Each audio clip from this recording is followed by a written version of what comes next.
అయిన మా యేసు ప్రభా, ఈ ఉదయకాలమందు ఈ వాక్యాన్ని వింటున్నటువంటి బిడ్డలను, వారి కుటుంబంలో ప్రతి వారిని మీ కృపగలిగిన నామంలో సమాధానపరచండి, సంతోషంగా ఉండునట్లు చేయండి. ప్రభా, అందరికీ మంచి ఆరోగ్యం ఇవ్వండి. ఈ లోకంలో బ్రతకాలి కాబట్టి ప్రతి వారికి బ్రతుకు తెరువును దయచేయండి. వారి విద్యలో సహాయముగా ఉండండి, ఉద్యోగాలలో సహాయముగా ఉండండి. వివాహం కావలసిన బిడ్డల విషయంలో మీరు దయ చూపెట్టి ఆడబిడ్డలకు మంచి భర్తల్ని, మగబిడ్డలకు మంచి భార్యలను దయచేయండి. ప్రతి కుటుంబము ఆత్మీయంగా అభివృద్ధి పొందుటకు సహాయం చేయండి. ప్రతి కుటుంబము మీ సేవకు సహకరించేవారుగా, సహాయము చేసేవారుగా, మీ కొరకు ఉపయోగపడే వారినిగా చేయండి. ప్రభ, అద్భుతాలు చేసే దేవుడు, వాక్యాన్ని వింటున్నటువంటి ప్రతి బిడ్డల కుటుంబంలో మీరు అద్భుతాలు చేయమని ప్రార్థిస్తున్నాను. యేసు ప్రభుల వారి నామంలో ఈ గొప్ప కార్యాలు చేయమని యేసయ్య నామంలో ప్రార్థన చేసి వేడుకుంటున్నాను తండ్రి. ఆమెన్. ఆగస్టు మాసం 8వ తారీఖు 2026 సంవత్సరం శనివారం. నెహెమ్యా గ్రంథము 13వ అధ్యాయం 4-5 వచనాలు చెప్పాను. అందులో టోబియో గురించి చెప్పాను. సన్బలటు టోబియో,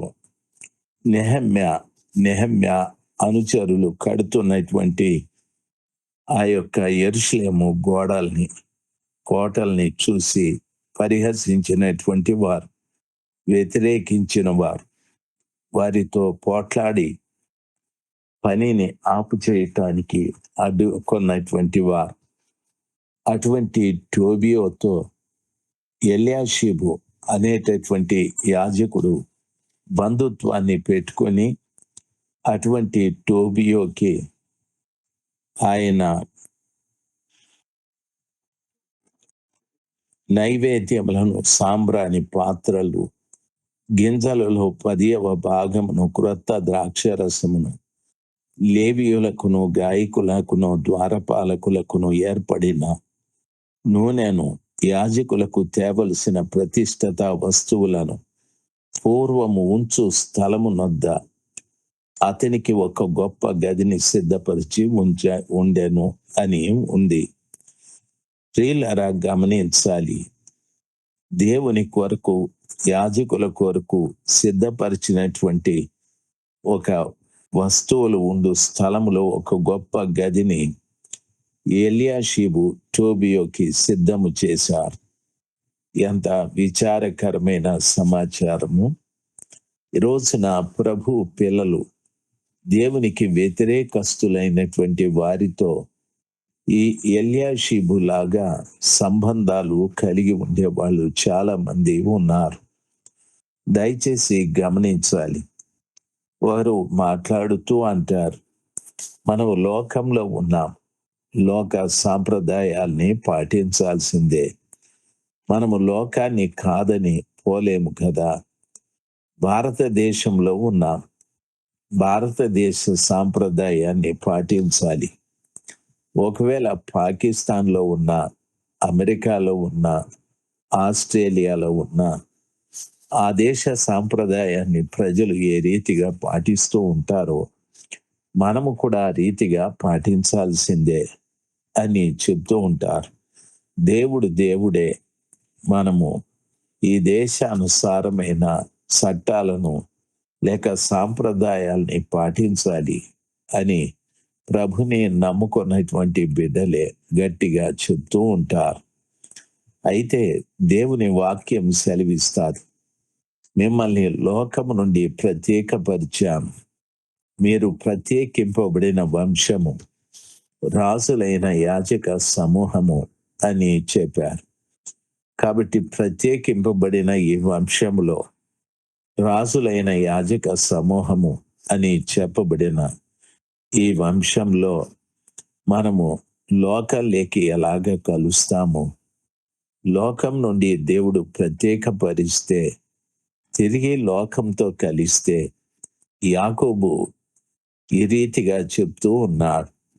యాకోబు పత్రికలో 4వ అధ్యాయంలో, వ్యభిచారిణులారా, ఈ లోక స్నేహం దేవునితో వైరమని మీరెరగరా? లోకస్తులతో కానీ లేక లోకంతో కానీ స్నేహం చేసిన వాడు ఒక వ్యభిచారి అని బైబిల్ స్పష్టంగా సెలవిస్తుంది. ఈ ఉదయకాలమందు దేవుని వాక్యాన్ని వింటున్న ప్రతి బిడ్డకు నా మనవి, లోకాన్ని, లోకస్తులను, దేవుని పనికి వ్యతిరేకంగా మాట్లాడే వారిని, వ్యతిరేకమైన క్రియలు చేసేవారిని మనము కాస్త ఎడమగా ఉంచడము మంచిది. వారిని దేవుని సన్నిధానంలోకి, దేవునికి సంబంధించిన కార్యకలాపాలలోనికి తీసుకురావడము మంచిది కాదు. ఇది ఎల్యాషీబు అని చెప్పబడిన యాజకుడు చేసిన పని. ఈరోజు సేవకులు కూడా ఇలాంటి కార్యాలు చేస్తూ ఉంటారు. దయచేసి సేవకులు చాలా జాగ్రత్తగా ఉంటూ తమ ముందు కూర్చొని వాక్యం వినే బిడ్డలకు ఎన్నో హెచ్చరికలు, జాగ్రత్తలు చెప్తూ ఉండాలి. 6వ వచనాన్ని చెప్తాను, దయచేసి గమనించాలి. ఆ సమయంలో నేను యెరూషలేములో ఉండలేదు.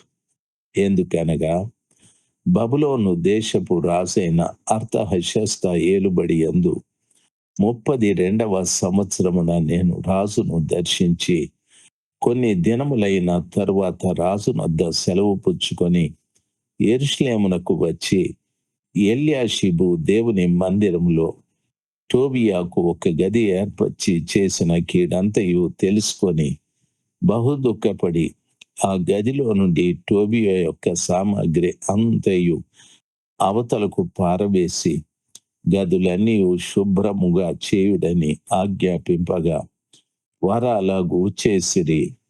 ప్రియులారా, నెహెమ్యా ఇప్పుడు ఎల్యాషీబు చేసినటువంటి పని, రాజైన అర్తహషస్త ఏలుబడి యందు 32వ సంవత్సరమున నేను రాజును దర్శించి కొన్ని దినములైన తరువాత రాజునొద్ద సెలవు పుచ్చుకొని యెరూషలేముకు వచ్చి అక్కడ దేవుని మందిరములో టోబియాకు ఏర్పరిచిన ఆ గది, ఆ కీడు అంతటిని తెలుసుకొని దుఃఖపడి గదిలో నుండి టోబియా సామాగ్రి అంతయు బయటకు పారవేసి గదులన్నీ శుభ్రముగా చేయడని ఆజ్ఞాపిస్తే వాళ్ళు అలాగూ చేశారని ఉంది.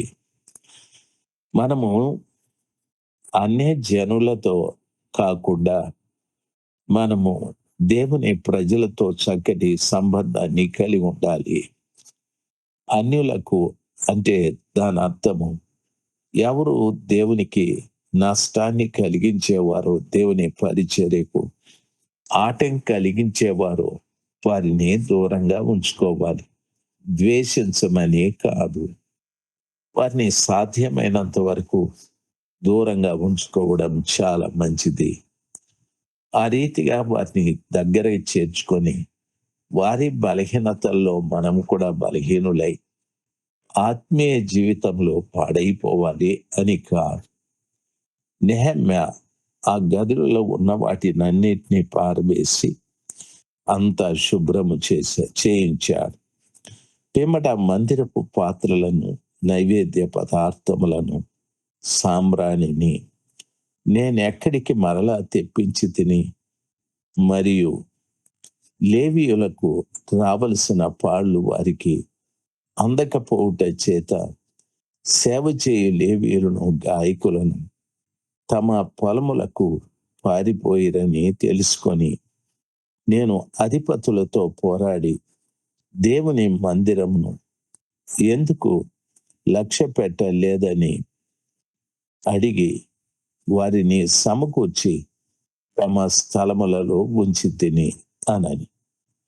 ప్రియులారా, గమనించాలి, ఇక్కడ లేవీయులకు గాయకులకు రావలసినటువంటి పాలు రాని కారణాన వారు వారి పొలములకు వెళ్ళిపోయారు. దేవుని పరిచర్య చేయుట మానుకున్నారు. ఈ విషయాన్ని నెహమ్యా తెలుసుకొని అధికారులతో పోరాడి దేవుని మందిరంని ఎందుకు నిర్లక్ష్యము చేస్తున్నారు అని చెప్పి వారితో వారితో వ్యాజ్యమాడాడు. దేవుని మందిరమును లక్ష్య పెట్టలేదని అడిగి వారిని సమకూర్చి తమ స్థలములలో ఉంచి తిని అటు తరువాత యూదులందరూ ధాన్య ద్రాక్ష రస తైలములతో 10వ భాగం ఖజానాలోనికి తెచ్చిరి. స్త్రీలారా, గమనించవలసిన విషయం, నాయకుడు అన్నటువంటి నెహమ్యా ప్రతి దానిని సరిచేస్తూ ఎక్కడ అవలక్షణాలు ఉన్నాయో వాటిని తొలగించి ఒక సరైన పద్ధతిలో వాటిని నడిపిస్తూ వచ్చాడు. ఇప్పుడు తిరిగి ఆ గాయకులు, లేవీయులు అందరూ కూడా వచ్చారు. యూదులందరూ కూడా ధాన్య ద్రాక్ష రసాలు 10వ భాగం ఖజానాలోనికి తెచ్చారు. ప్రియులారా, దేవుని పిల్లలు గమనించాల్సింది, దేవుని వాక్యం సెలవిచ్చిన రీతిగా మనం కూడా దేవుని ఖజానాలోనికి మన సొమ్మును తీసుకెళ్ళి పెట్టాలి. ప్రతి దానిలో ప్రథమ ఫలాన్ని మనం దేవునికి అర్పించడం ధర్మమై ఉంది. దేవుడు ఆ రీతిగా మిమ్మల్ని బలపరచునుగాక. ఆమెన్. ఆమెన్.